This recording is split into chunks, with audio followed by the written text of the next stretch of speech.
Magandang araw po sa inyong lahat. Ang kwento natin sa araw na ito ay tungkol sa Baryo Maligaya. Dating payapa at puno ng kasiyahan, ngunit biglang nayanig ang katahimikan nang bumalik ang isang estrangherong matagal nang kinatatakutan ng mga tao.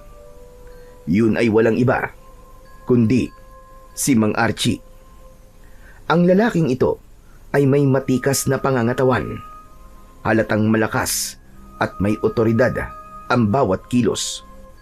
Ngunit sa kabila ng magandang katangian nito, meron siyang kapansanan. Bulag ang kanyang isang mata, at dahil sa kapansanan ito, naging kaaway siya ng mga taga-baryo.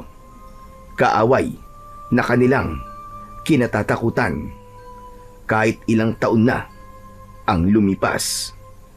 Dahil sa kanyang muling pagpapakita, muling nabuhay ang takot sa puso ng bawat isa. Ngunit bakit nga ba siya labis na kinatatakutan? Ito ay sapagkat hindi nila nakalimutan ang unang pagkakataon na siya ay napadpad sa baryong yun. Noon pagdating niya, naging sunod-sunod ang naging kamalasan ng mga tao. Natatagpo ang patay ang mga alaga nilang hayop na parang sinipsip ang dugo. May ilang kababaryo silang nagkakasakit ng walang dahilan, at may mga balita ring sinasaniban ng aswang. Lahat ng ito ikinabit nila sa kanyang pangalan. Kaya't para sa mga taga-baryo, si Mang Archie ay hindi lang basta isang estranghero, kundi isang sumpa. At dahil na rin sa kanyang bulag na mata, naalala nilang muntik na nilang mahuli ang aswang at nasugatan nila ito sa mata. Kaya naman, nang makita nilang may sugat at nabulag ang mata ni Archie, mabilis siyang napagbintangan. Aswang daw ang estranghero, masama, mapanganib, at dapat nakatakutan. Pero totoo nga kaya ang bintang nilang yun sa lalaki, o biktima lamang ito ng maling panghusga ng mga tao? Sino nga ba talaga si Mang Archie? Kaaway ba siya o siya mismo ang magiging kakampi nila laban sa totoong mga halimaw? Sino ba talaga ang dapat nilang pagkatiwalaan? Tara, samahan niyo po ko sa isa na namang kwento ng kababalaghan. Isang kwento ng pagkakaisa laban sa nilalang na muling nagbabanta. Ito ang kasaysayan ng Baryo Maligaya at ng estranghero na si Mang Archie, na kanilang labis na kinatatakutan at kinamumuhian. Ngunit bago ang lahat, mga idol, huwag po nating kalimutang mag-subscribe, mag-like at i-hit ang notification bell sa aking YouTube channel na The Voice Addict at Apong Isaak, para sa mas marami pang makapigil hininga na kwentong aswang at katatakutan mula sa mundo ng kababalaghan.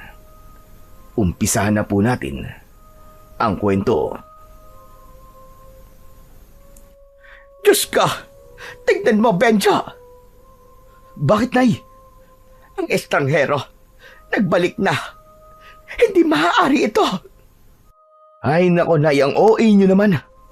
Bakit ba takot na takot kayo sa dayo na yan? Tanga! Hindi dayo yan. Pero bakit nagbalik yan? Akala ko ba ipatay na yan? Aba, hindi ko alam, Nay. Ngayon ko lang naman nakita ang taong yan eh. Bakit sa akin kayo nagtatanong? Alam ko. Nasabi ko lang yon at hindi ikaw ang kausap ko. Napakamot sa ulo si Benjo, naguluhan sa mga salita ng kanyang ina. Napansin niyang takot ang kanyang ina. Hoy, ikaw, Benjo, ha? Huwag kang lalapit dyan. Nako, sinasabi ko talaga sa iyo. Yung lalaking yan, palaging may dalang kamalasan dito. Sumpa yan! Buisit yan! Ang tagal nang nawala na naisipan na naman bumalik. Ano na naman bansumpa ang sinasabi niyo, Nay? Anong kamalasan yan?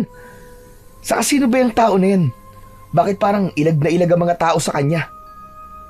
Napalingon si Benjo sa paligid.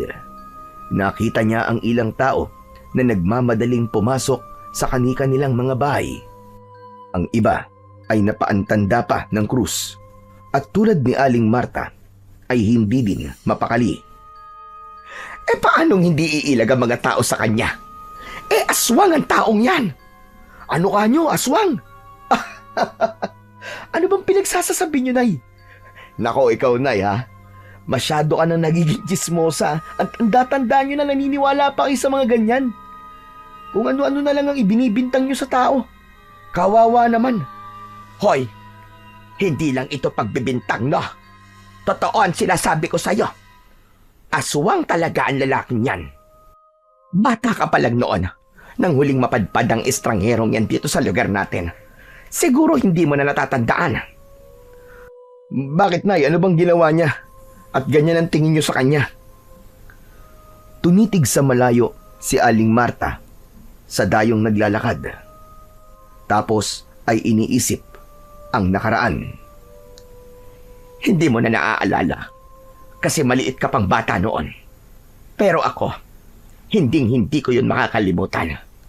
Nung dumating yan dito, sunod-sunod ang masasamang pangyayari. Ilang gabi lang, may mga alagang baboy at kambing na natagpo ang patay. May kagat sa leeg, sinipsip ang dugo, wakwak ang tiyan at wala nang lamang loob. Tapos, may mga tao ring bigla na lamang nagkasakit. Walang dahilan, walang lunas. At palagi siyang nakikitang nasa paligid bago mangyari ang mga yon. Baka naman tsamba lang, Nay. Nagkataon. Hindi lahat ng kakaibang nangyayari ibig sabihin may aswang kagad. Kawawa naman yung tao kung siya agad ang pagbibintangan. Paano, Nay, kung halimbawa inosente siya? Napataas ang kilay ni Aling Marta. Halatang naiinis sa pagsaway ng kanyang anak. Malahimik ka nga dyan. Puro ka na lamang kontra. Anong tsamba ang sinasabi mo? Sige nga, sabihin mo, kung tsamba bang makita siya ng mga tao na palakad-lakad sa bukirin at kakahuyan tuwing 10 oras ng gabi? Sige nga. Sino bang matinong tao ang nag-iikot ng ganong oras? Sige nga, sabihin mo nga sa akin. Hindi nakasagot si Benjo. Tahimik siyang napatingin sa direksyon ng lalaki na patuloy na naglalakad ng tuwid at walang imik. Nay, kung totoo po yung sinasabi nyo, bakit naman kaya siya bumalik dito? Meron ba siyang babalikan? At yan ang kinatatakutan ko, Benjo. Baka kaya bumalik yan dito ay para maghiganti sa mga tao. Naku po, wag naman sana tayong madamay. Lumapit ang mga kumare ni Aling Marta at nakisali sa usapan. Lahat sila naiinis na muling bumalik ang estranghero at nagsimula na silang magkwentuhan ng tungkol sa nakaraan.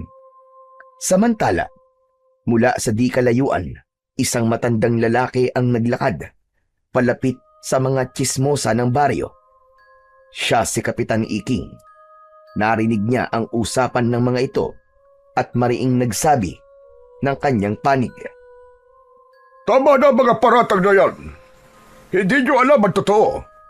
Huwag kayong basta-basta humusga. Ang tao minsan may mga lihim na bitbit. Pero hindi ibig sabihin nun, halimaw na kagad siya. Ay nako, Kapitan. Ikaw pa talagang magtatanggol dyan.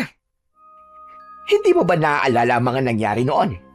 Ilang alagang hayop ang natagpo ang patay at ilang taong nagkasakit na para bang sinasanipan. Sino bang palaging nasa paligid? Hindi ba siya? Marta, madaling sabihin yan. Madaling magbintang, lalo na kung takot kayo sa isang tao na hindi nyo pa lubos na kilala.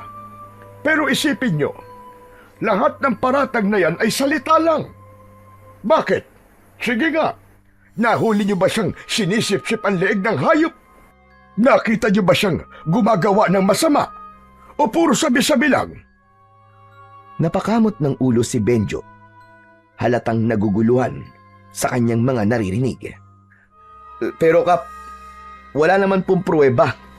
Bakit parang lahat po ng tao, iwas po sa kanya? Kahit ako, ewan ko ba? Parang kinakabahan na rin po ako sa presensya niya.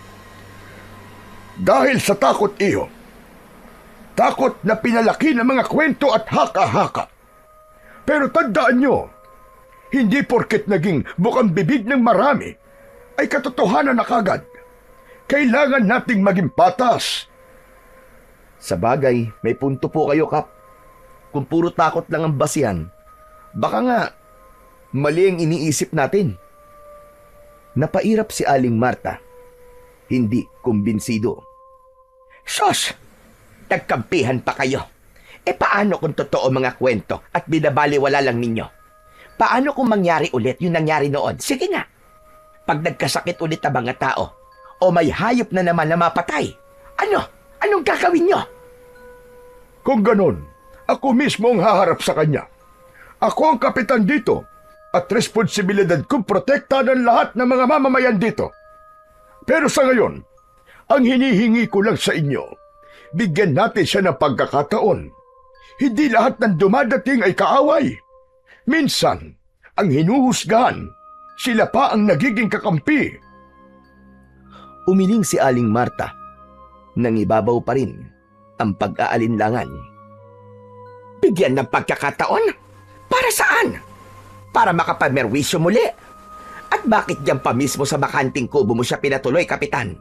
Hindi ka ba nag-aalala sa kaligtasan ng mga kababaryo mo? Kapitan, paalisin mo yan dito! Nag-ingay ang mga tao. Ang ilan ay pabor na paalisin ang estranghero at ang iba naman ay tahimik lang pero halatang natatakot. Tama na mga kababaryo! Nauunawaan ko ang takot ninyong lahat. Pero ano bang klaseng tao kayo? Kung ang pagbabasehan lang natin ay puro chismis at haka-haka. Pero Kap, paano po kung mali kayo? Paano kung tama pala ang nanay ko at ang mga tao? Sandaling natahimik ang lahat. Walang nakaimik. Pero si Aling Marta napangiti ng lihim sa sinabi ng anak. Para siyang biglang nagkaroon ng kakampi. Hindi siya makapaniwala na papanig ito. Gayong kanina ay kinokontra siya. Kung mali ako ang mananagot. Naglakad na palayo ang matandang kapitan. Tinungo niya ang kubo kung saan tumutuloy ang estrangherong lalaki. Pagpasok niya, nakita niya ang lalaki na nakaupo sa isang lumang upuan. Hawak nito ang kanyang sintido at nakatingin sa kawalan. Maya-maya pa ay lumingon ito. Hindi ito nagulat nang makita si Kapitan Iking. Sa halip, bahagya siyang ngumiti. Kumusta ka dito? Hindi po masyadong ayos. Narinig ko po mga sinabi nila. Ay nako! Bakit? Hindi ka pa ba sanay sa kanila? Kapitan, sanay naman na po ko at hindi na rin ako nagtataka. Medyo nasasaktan lang ng konti kasi hindi pa rin pala nila nakakalimutan yung chismis nun. Na isa akong halimaw, may dalang gulo at kamalasan. Archie, hindi madali ito. Ang mga tao rito, matagal ng takot sa'yo. Ang pangalan mo, parang sumpa sa kanila. Hindi nila kayang banggitin. Pero sa kabila nito, bakit gusto mo pa rin bumalik dito sa amin? Noon, Kapitan, una ako napadpad dito bilang isang estranghero. Wala akong kamag-anak. Wala akong matiran. Lahat ng tao iwas sa akin. Sa halip na tulungan ako, kung ano-anong kwento ang ipinagkakalat nila. Hindi pa man nila ako lubusang kilala. Aswang na kagad ang tingin nila sa akin. Pero Huminga ng malalim si Archie bago nagpatuloy sa pagsasalita. Pero ikaw, Kap, Ikaw lang ang tumanggap sa akin. Bumalik ako para tumanaw ng utang na loob sa inyo. Sa lahat ng mga taong nandito, ikaw lang ang naniwala na hindi ako ganun, kagaya ng iniisip nila. Hindi ko makakalimutan yun, Kap. Ginawa ko lang naman ang tama. Pero hindi ko rin maitago na nahirapan akong ipagtanggol ka noon. Lahat ng tao galit sa'yo. Hanggang ngayon, dala nila yung alaala ng mga masasamang nangyari noon. At lahat ng yun ay ibinuntun sa'yo. Alam ko yun, Kapitan. At tanggap ko na hindi ko na mababago ang isip nila tungkol sa akin. Kahit ipaliwanag ko na ako'y hindi aswang. Hindi sila maniniwala. Pero bakit hindi mo subukan? Linisin mo ang pangalan mo sa kanila. Hindi ako bumalik dito para linisin ang pangalan ko, Kap. Bumalik ako dito dahil may banta. At ayokong hayaan na masira ang baryong ito sa kamay ng mga tunay na halimaw. Tunay na halimaw? Ano bang ibig mo sabihin? Tama kayo ng narinig, Kap. Kaya ako bumalik ay dahil may nalaman ako na dito sasalakay ang mga aswang. Ano ka mo? May banta po ng aswang dito sa baryo nyo, Kap. Naku, Sus Mariosep, kung totoo ang sinasabi mo, malaki itong pasanin para sa lahat. Pero paano natin mapapaniwala ang mga tao kung ganyan ang reputasyon mo? Abay sa paningin nila, ikaw ay isang aswang. Sanay na ako, Kap. Buong buhay ko, iniiwasan ako ng mga tao dahil sa itsura ko. Kinukutsa ako at pinagbibintangan ng kung ano-ano. Pero wala akong pakialam kung anong isipin nila sa akin. Ang mahalaga sa akin, mapangalagaan ko itong baryo mo. Bilang pagtanaw ng utang na loob ko sa inyo, Kapitan. Salamat naman kung ganun. Handa ka magsakripisyo para sa baryo na to, para sa katahimikan. Pero may tanong lang ako. Ano ka ba talaga, Archie? Ano ang pagkatao mo? Tumayo ang estrangherong si Archie. Inilapag niya ang bag sa mesang maliit at saka marahang binuksan. Inilabas niya ang mga nakatagong mga matutulis na patalim, mga lubid at ilang gamit na hindi karaniwan. Tinignan niya si Kapitan ng diretso. Hindi ako aswang, Kapitan. Kundi, isa akong manunugis ng mga halimaw na kinatatakutan nila. Kaya ako madalas na nasa bukid o kaya nasa kakahuyan dahil doon naglalagi ang mga nilalang na yon. Halos hindi ako matulog para lang magbantay sa gabi. Para masiguro na walang mabibiktimang mga tao. Ganun ba? Grabe pala ang sakripisyo mo, iyo. Hindi ko akalaing yun ang ginagawa mo, kahit na binabatikos ka ng lahat. Kaya nga po kung tutusin, marami sa kanila ang utang ang buhay sa akin. Pero kahit kailan, ay hindi ko yun ipinagmalaki o naningil man lang sa kanila. Nanahimik ako. At nang matapos ang problema dito nun, umalis ako. At ngayon bumalik ako. Dahil may nakapagsabi sa akin na bumalik na nga sa baryo ang mga aswang. Kung ganun, hindi pa natatapos ang laban. Hindi, Kap. At baka nga, ngayon pa mas mapanganib. Kung ganun, paano kita matutulungan? Tulungan mo lang ako na hindi ako pakialaman ng mga tao dito. Ayos lang na pag-isipan nila ako ng masama. Basta't wag lang nila akong guguluhin. Mukhang mahihirapan tayo dun, ha? Hindi madali ang gusto mo.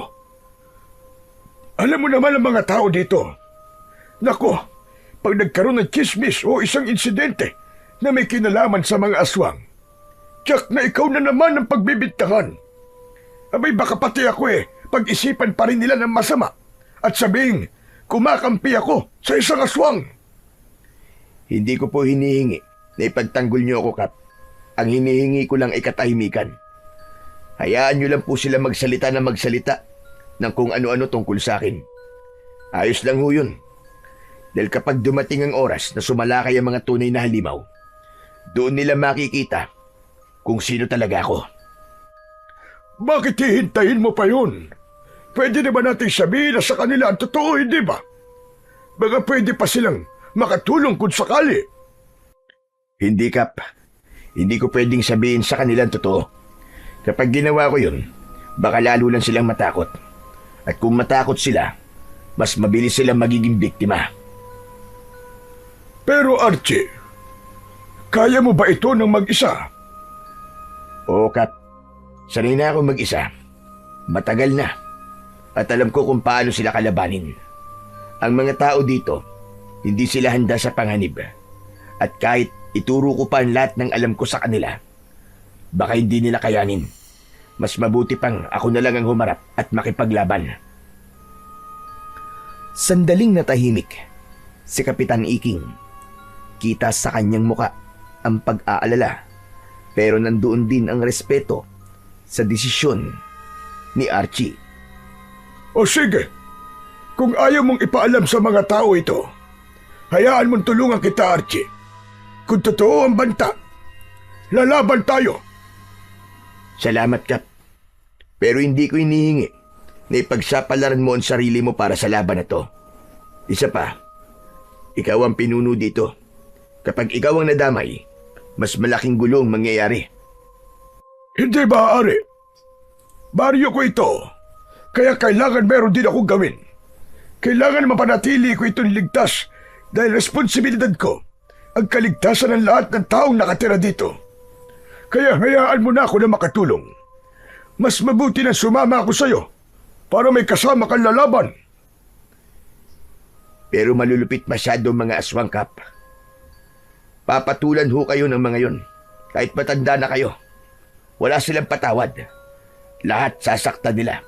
Bata, babae, kahit pa matatanda. Alam ko yon. At dahil doon, mas lalo ko naninindigan na hindi ka dapat na mag-isa.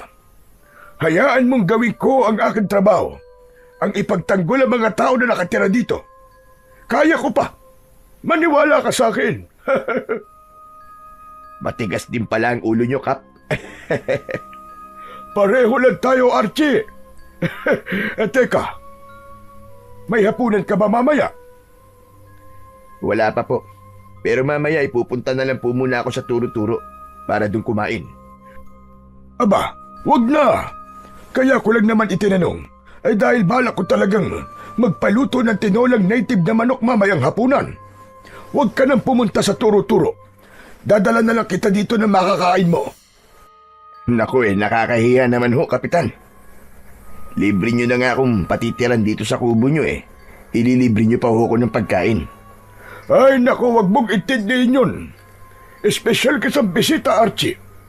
Ikaw ang aming bayani dito sa baryo. Kaya dapat lang nabusugin kita. Kung ganun ho ngayon palang nagpapasalamat na ho ko. Wala yun. Ay siya nga pala mamaya. Pagkatapos ng hapunan, baka gusto mong samahan ako. May lambanog ako sa bahay. Dadaling ko dito mamaya. Kumbaga, pampainit lang ng katawan bago matulog. Lambanog ho? Abay, hindi ko ho tatanggihan yan, Kapitan. O ayos! Mamaya, pwede nating ituloy ang usapan. Pwede tayo magplano kung ano ang dapat natin gawin at kung paano natin mapipigilan ang banta ng mga aswang. Sige po, Kap. O siya, iiwan na muna kita at ipapahuli ko muna yung manok na lulutuin ko. Tapos ay magpapahanda ko ng masarap na pulutan nating dalawa. O siya, sige na, magpahinga ka na muna. At siguradong pagod ka sa biyahe. Matulog ka. Ipinaayos ko na kanina ang tulugan mo. Kumpleto na yun ang gamit. May unan, may kumot at kulambo na. Wala ka ng ibang aalalahanin. Bukas, papahiramin na lang kita ng mga kaldero at kasirola para may magamit kang lutuan. O sige, aalis na ako.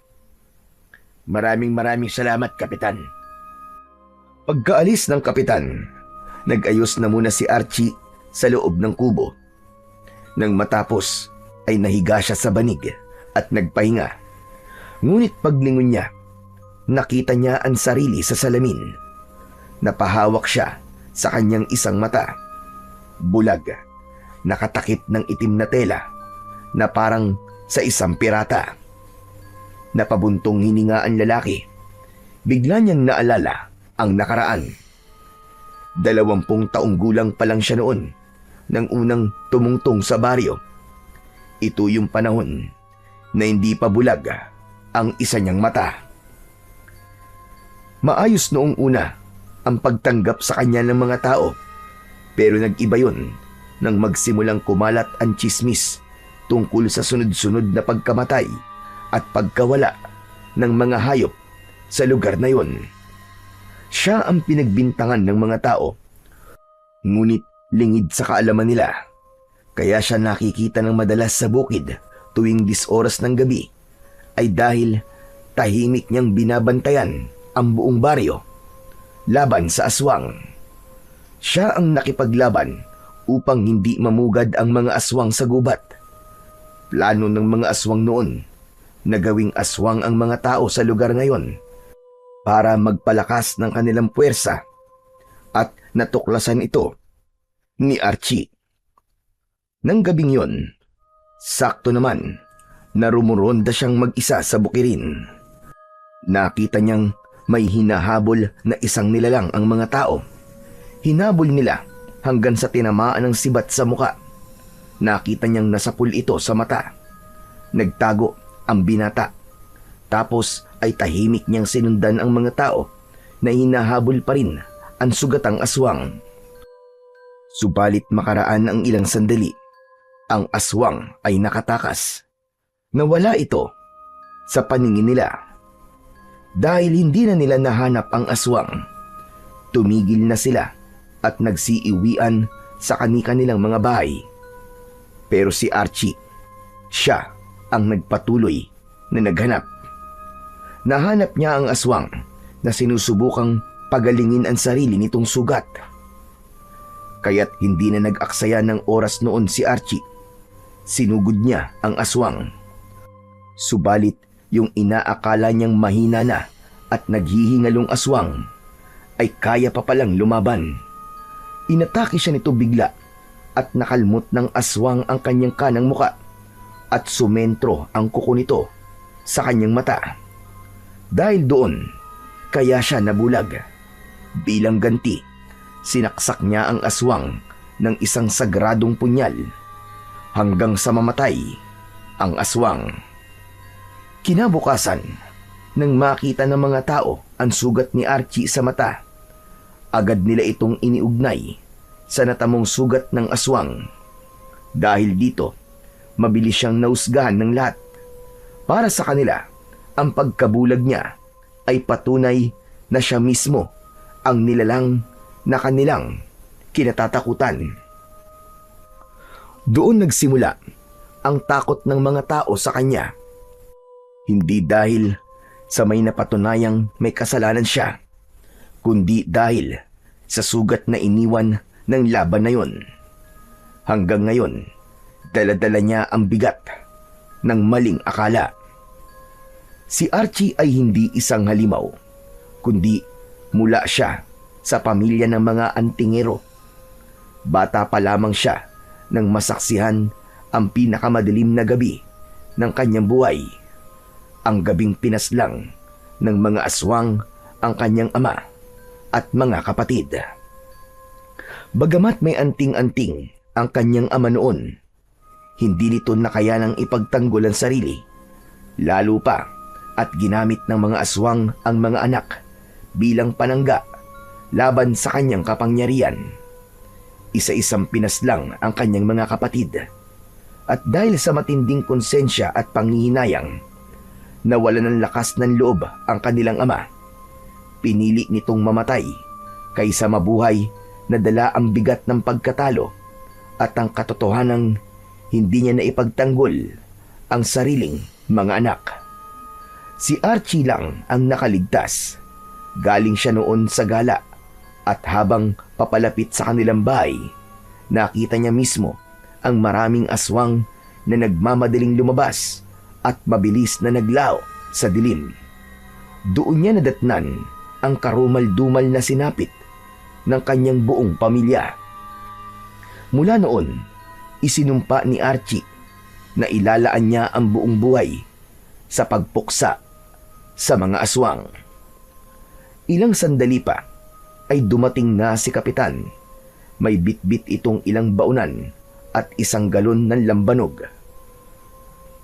Agad niya itong ipinasok sa loob ng kubo. Halika na, Archie! Kumain na tayo! Siguradong masarap itong tinola. Huwag kang mahihiya, ha?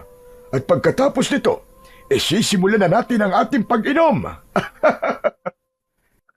Agad na inilapag ng matandang kapitan ang mga baunan sa mesa at binuksan isa-isa. Kumalat sa buong kubo ang mabangong amoy ng tinola. Umuusok ito. May konting ginataang gulay din, pritong tilapia at mainit-init na kanin. Kap, napakabango naman ang mga dala mo.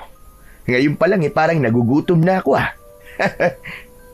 Abay, siyempre, masarap magluto ang kasama ko sa bahay. Saka hindi pwedeng simpleng pagkain lang ang ihahain ko sa'yo.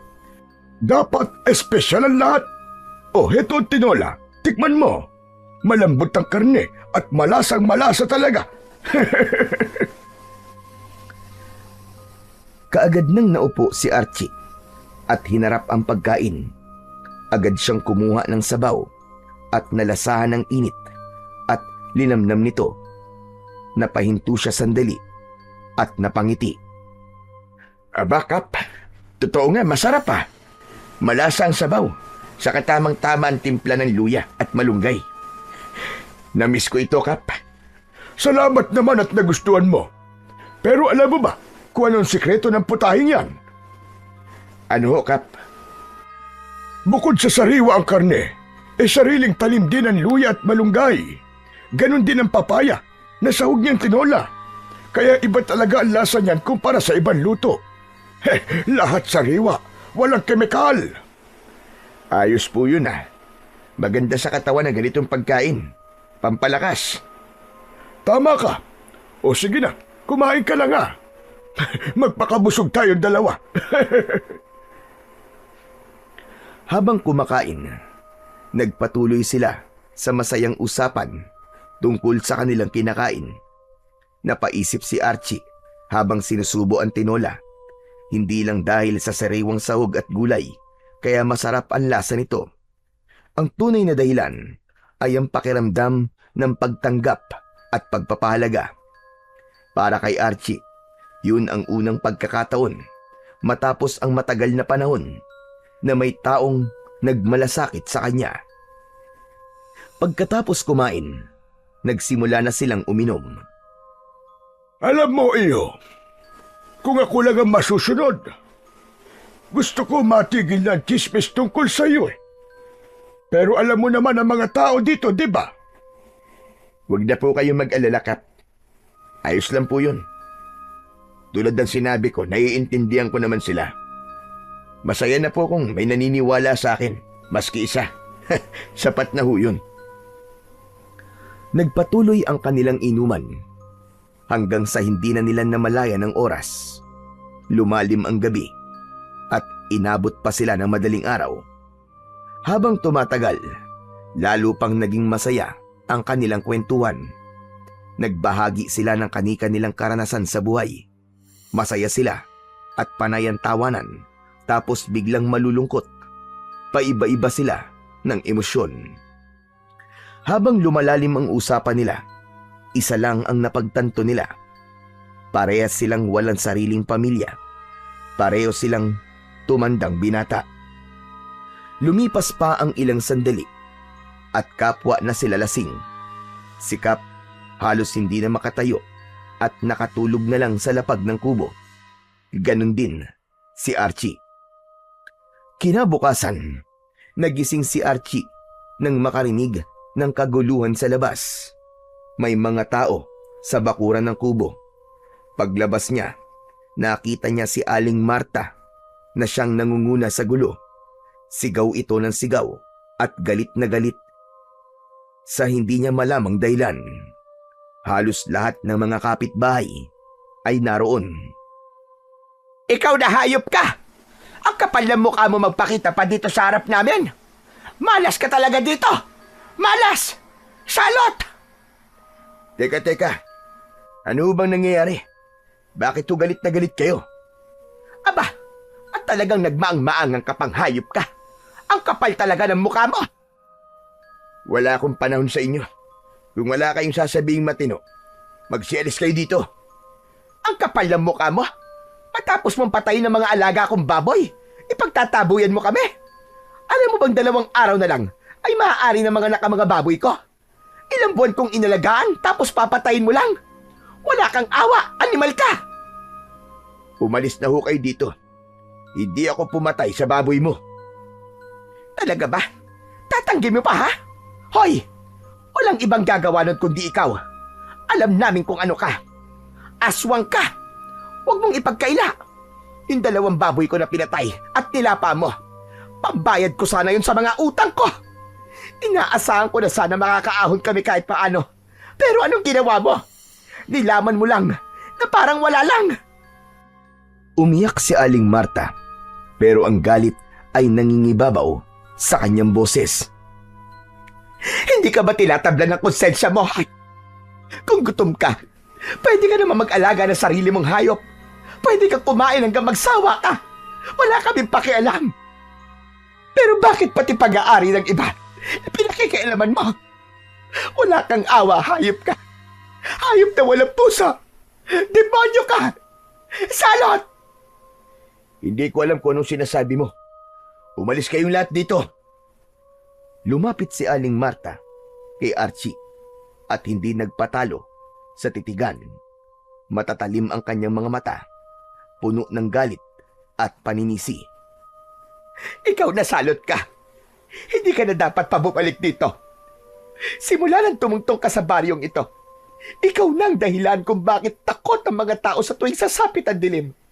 Hindi makatulog ang mga bata dahil sa alulong ng mga aso at ingay ng mga hayop sa paligid. Pati kabuhayan namin pinapatay mo. Wala kang silbi dito. Isa ka lang walang kwentang estranghero na nagpapanggap. Kaya umalis ka na habang maaga pa. Dahil kung hindi, kami mismo maniningil sa lahat ng gulo at malas na dala mo. Tama na. Sobra ka na. Wala akong ginagawang masama sa inyo. Kung may namatay mang hayop sa bakuran mo, hindi ako may gawa nun. Napabuntong hininga ang lalaki. Pinipigilan niya ang sarili na magalit. Manahimik ka na. Wala akong kasalanan. Malinis ang konsensya ko. Manahimik ka. Nagmamalinis ka pang aswang ka. Salot! Aswang! Umalis ka dito. Umalis ka sa baryo namin. Maya-maya pa, habang umiinit lalo ang tensyon, biglang dumating ang binatang si Benjo at naabutan ang kanyang ina na gumagawa ng eksena sa harap ng kubo ng estranghero. Agad niyang hinawakan ng ina at marahang hinila papalayo. Nay, tama na yan, Nay. Nakakayang ginagawa niyo, tara na po. Umuwi na tayo. Huwag kayong gumawa ng gulo dito. Ano ka ba?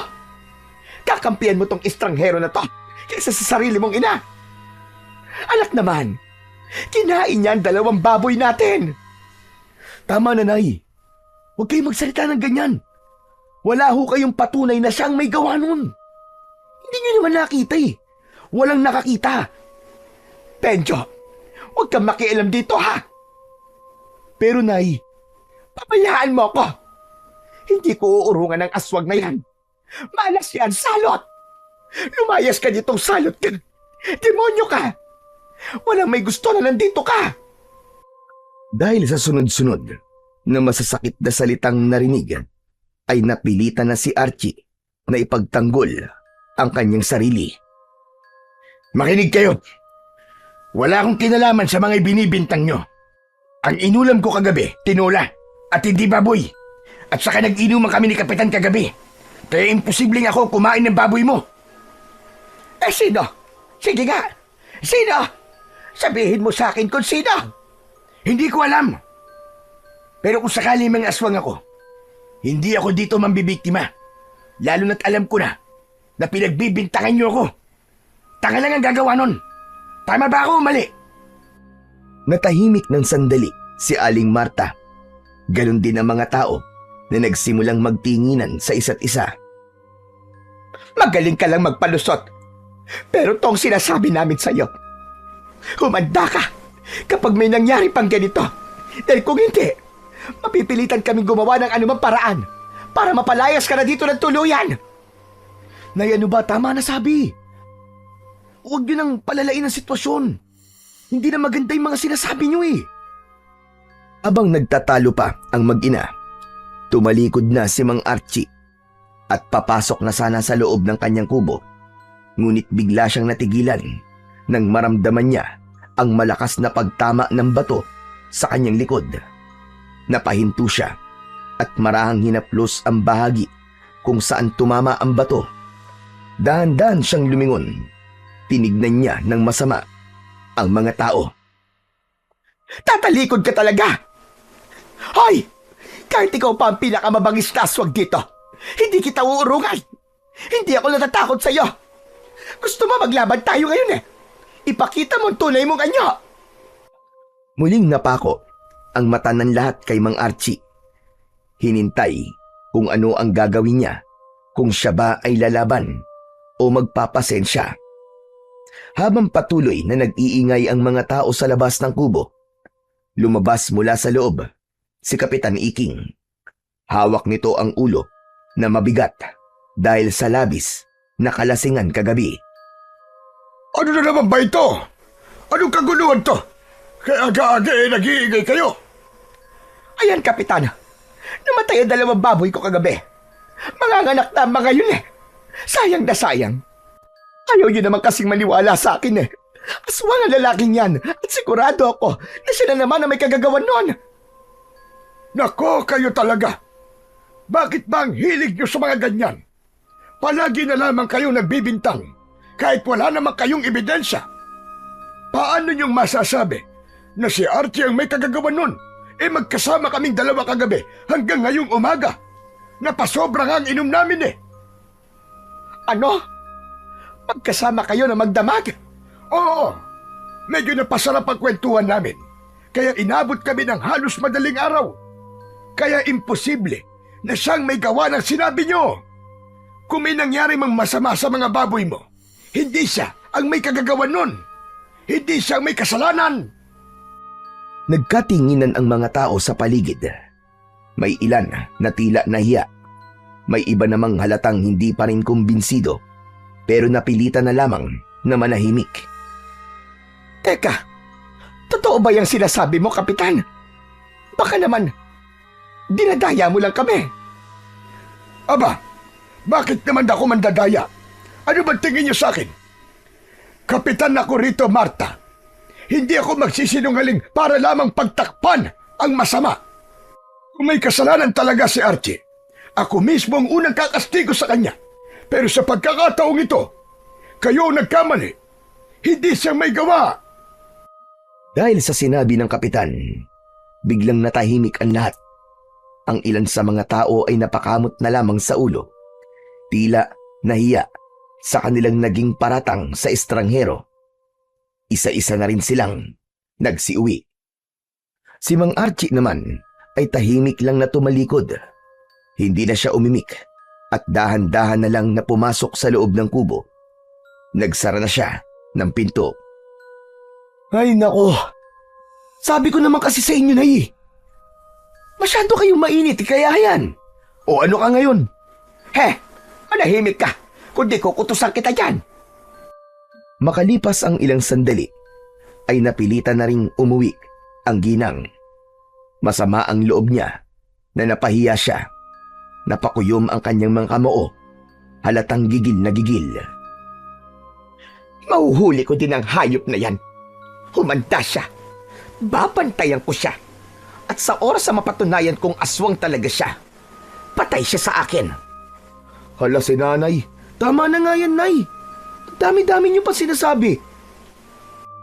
Pagka-uwi ng mag-inang Aling Marta at Benjo, tahimik ang buong bahay. Pumasok si Benjo at diretsong naupo sa bangko. Samantalang si Aling Marta naman ay padabog na isinara ang pinto. Halatang hindi pa rin humuhupa ang init ng ulo. Kung hindi ka lang sana nakialam kanina, anak, malamang napaalis na natin yung hayop na yun dito sa baryo eh. Ano bang naisip mo? At ipinagtatanggol mo pa siya? Napayuko si Benjo. Pinipigilan ang sarili na sumagot ng pabalang. Ilang saglit siyang natahimik bago nagsalita. Nay, hindi naman tama kasi yung ginagawa nyo. Eh wala naman kayong matibay na ebidensya eh. Tapos gigil na gigil kayo na siyang may gawa. Paano kung hindi pala? Paano kung nagkamali talaga kayo? Ba't ako pa ang mali kayon? Ako pa ang walang alam. Nakita mo ba mga baboy ko, Benjo? 2 yon, patay lahat. Eh sino pa ba ang gagawa nun, kundi yung hayop na yon? Nay, yun na nga yung sinasabi ko. Hindi pwedeng basta-basta tayo magturo ng walang patunay. Paano kung idemanda kayo ng tao? Ang hirap na nga ng buhay, maididemanda ka pa ng paninirang puri. Paano na? Paano kung makulong ka? O kaya pagbayarin ka ng danyos? Ang kapal na lang ng mukha niya kapag ginawa niya yon.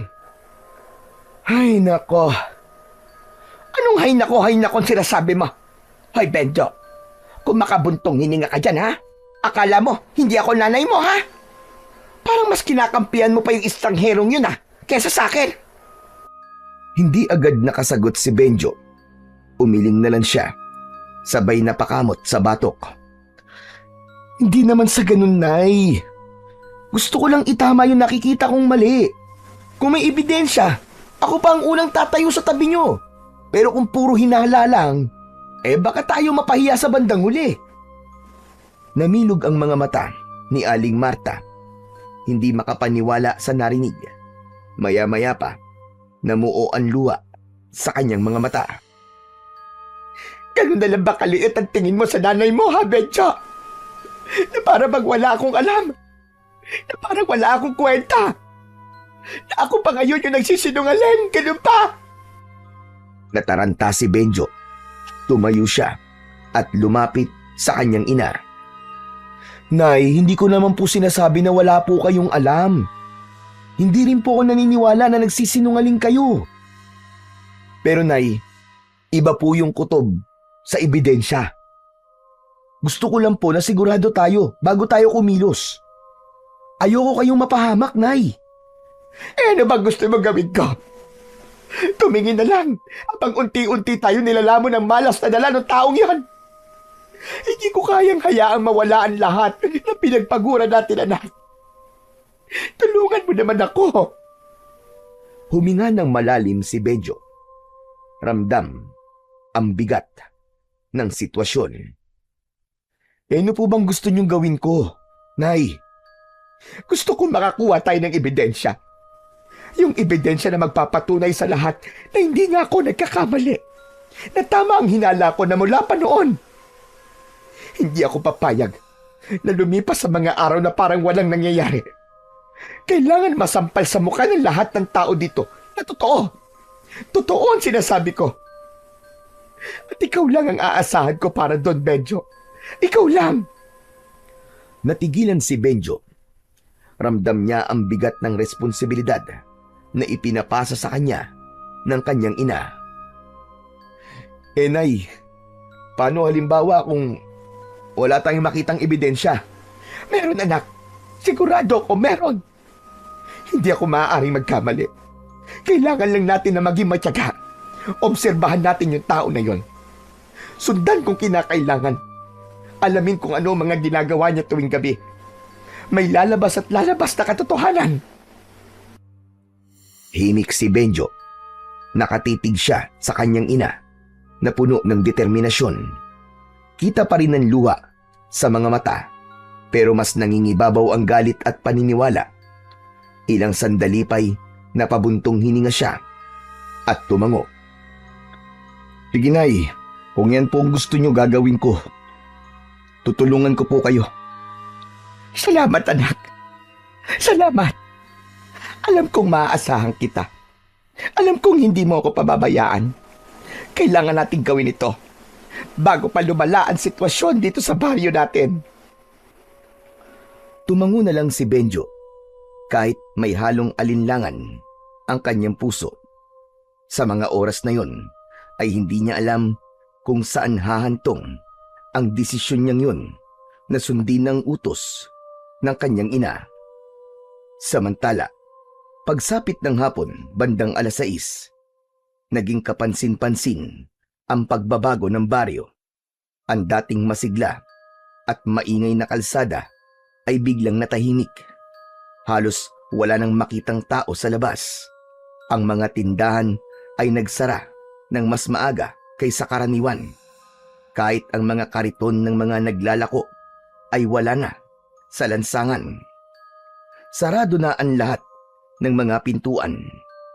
May mga nakatali pa na lubid at tinakpan ng itim na tela. Lahat ay takot na takot. Hindi lang bahay nila ang nilagyan nila ng proteksyon, kundi maging ang mga kulungan ng hayop ay nilagyan din nila ng mga pangontra. Sinabuyan nila ng asin ang mga bubungan at sahig at nagsabit ng mga nakataling bawang. May ilan na naglagay pa ng krus na yari sa kawayan at itinusok sa harap ng kulungan ng mga hayop. Samantala, sakto 10:00 ng gabi, naghanda si Benjo. Hawak niya ang maliit na flashlight at isang pamalo na matulis ang dulo. Lumabas siya ng bahay at naglakad sa kalsada. Papunta siya sa kubong tinutuluyan ni Mang Archie upang doon ay magmanman. Mabigat ang kanyang loob na gawin yon. Pero dahil sa pagmamahal sa kanyang ina, mas nangibabaw ang kagustuhan niyang malaman kung ano ba ang katotohanan. Tahimik na tahimik ang buong baryo ng mga oras na yun. Ngunit habang naglalakad sa madilim na daan, biglang may narinig siyang boses mula sa kanyang likuran. Benjo! Aba, anong ginagawa mo dito sa labas na ganitong oras? Ay, Diyos ko! Ay, Kap, kayo pala. Nagulat ako. Akala ko kung sino na eh. Pasensya ka na. Ako man nagulat nang makita kita na naglalakad dito. Saan ka ba patungo niyan? Naglalakad-lakad lang ho. Naglalakad-lakad? Abay bakit? Hindi ka ba takot sa aswang? Hindi po. Hindi po ako takot. Gusto ko lang pong malaman ng totoo. Totoo? Ano bang ibig mo sabihin? Kung totoo bang may aswang talaga? O kung yung estranghero na yun ba talaga ang pumatay sa mga baboy namin? Ayoko pong makinig sa sabi-sabi. Kaya gusto ko po, ako mismong makaalam ng totoo. Sandaling natahimik si Kapitan Iking. Tinitigan niya si Benjo bago muling nagsalita. Totoo ang mga aswang, Benjo. At sa ngayon, totoo ring may gumagala dito sa baryo natin. Sigurado po ba kayo sa sinasabi nyo, Kap? Totoo ba talaga? Tumango si Kapitan Iking. Seryoso ang muka. Meron talaga. At yung aswang na yun, ang talagang pumatay sa mga baboy nyo. Kung ganun, Kap, sino ang aswang? Yung bang estranghero? Archie ang pangalan niya, Benjo. Hindi estranghero. Makinig ka sa akin. Imposible na si Archie ang aswang na yun. Mabait siyang tao. Hindi siya gaya ng iniisip na marami dito sa ating baryo. May ibang nilalang na nagkakalat ng lagim dito. At yun ang dapat kong alamin kung sino. Hindi agad nakapagsalita ang binatang si Benjo. Sa loob-loob niya, hindi niya akalain na ganito ang sasabihin ng kanilang kapitan. Kung ganun, Kap, bakit mag-isa lang kayo? Hindi ba mas mabuting magpatawag kayo ng mga tanod para samahan kayo? Bakit delikado tong ginagawa nyo? Gagawin ko din yan. Pero kailangan ko munang makita ang hayop na yun bago ko magpatulong sa buong barangay sa pagtugis sa kanya. Bago pa makasagot si Benjo ng kanyang saloobin, bigla silang nakarinig ng malalakas na alulong ng mga aso. Paulit-ulit, parang galit na galit. Natigilan ang dalawa. Kapwa nagkatitigan bago muling nag-usap. Kap, narinig niyo ba yun? Oo, dun sa banda ron. Halika, puntahan natin. Kap, teka lang. Baka delikado eh. Kung takot ka, umuwi ka na. Sige na, ako na lang ang pupunta. Napakagat ng labi si Benjo. Kahit natatakot, hindi niya kayang pabayaang mag-isa ang kanilang kapitan. Hindi, Kap. Sige, sasama ako. Kailangan kong makita rin kung ano yun. Mabilis silang naglakad. Sinusundan ang tunog ng mga alulong. Habang papalapit sila, mas lalo itong lumalakas. Pati ang mga manok at baboy sa paligid, parang nagkakagulo. May mga ibon na biglang nagsiliparan. Pawisan na si Benjo. Kinakabahan siya. Pakiramdam niya, bawat hakbang nila ni Kapitan ay papunta sa isang bagay na kanyang kinatatakutan. Nang malapit na sila sa isang bahay, biglang tumigil si Kapitan Iking. Tumingala ito sa bubong ng bahay na yon. Medyo wag kang maingay. Tignan mo, hayon, may aswang. Dahan-dahang tumingala din ang binata at doon halos manlumo siya sa kanyang nakita. Sa ibabaw ng bubong, may isang nilalang na nakadapo, isang itim o mabalahibong tao na may matatalim at mahabang kuko. Pulang-pula ang mga mata at may dilang mahaba, nakalawit at naglalaway. Halos hindi makahinga ang binata dahil sa labis na nerbiyos. Diyos ko po, may aswang nga. Nakakatakot ang itsura niya, Kap. Mabilis na hinugot ni Kapitan Iking ang dala niyang matalas na itak. Huwag kang maingay, Benjo. Kapag nakahalata yan, baka bigla tayo salakayin. Napakapit si Benjo sa katawan ng puno. Nanlalambot ang tuhod niya habang pinagmamasdan nila ang nilalang. Dahan-dahan itong gumapang sa bubong. Para bang may hinahanap. Ang alulong ng mga aso ay mas lumakas. Halatang ramdam din nila ang presensya ng halimaw. Kap, anong gagawin natin? Baka bigla tayong makita niyang aswang. Kung sakaling bumabayan, ako ang haharap sa kanya. Ikaw, tumakbo ka kagad at tawagin mo ang mga tao. Hindi ko kayo iiwan dito, Kap. Kung mamamatay tayo, sabay ho tayo. Ikaw ang bahala. Pero, handa ka ba talaga mamatay? Opo. Bagyang ngumiti si Kapitan Iking sa kamarahang tubango. Biglang tumigil sa pagkilos ang nilalang. Dahan-dahan itong iniangat ang ulo at nakatuon ang pulang mga mata sa direksyon nila. Para bang nararamdaman ito ang kanilang presensya. Nag-angat ito ng katawan at umungol ng malalim. Kasunod, ang paglabas-masok ng mahaba nitong dila na animo ay sa ahas. Nagtago sila sa likod ng malaking puno at nanatiling tahimik.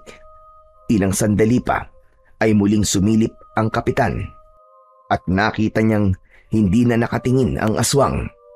Hindi inalis ng kapitan ang tingin sa aswang, ngunit sa muling paglingon ng kalaban ay nahuli nito si kapitan na nakasilip. Bigla itong sumingasing. Naglabas ng tunog na parabang sa ahas. Nakita niya tayo, Kapitan. Anong gagawin natin? Humanda ka, iyo. Hindi natin maiiwasan to. Lalaban tayo! Sa isang iglap, tumalon ng aswang mula sa bubong at bumagsak sa gitna ng kalsada. Ilang hakbang lang ang layo sa kanila. Muling umalulong ang mga aso.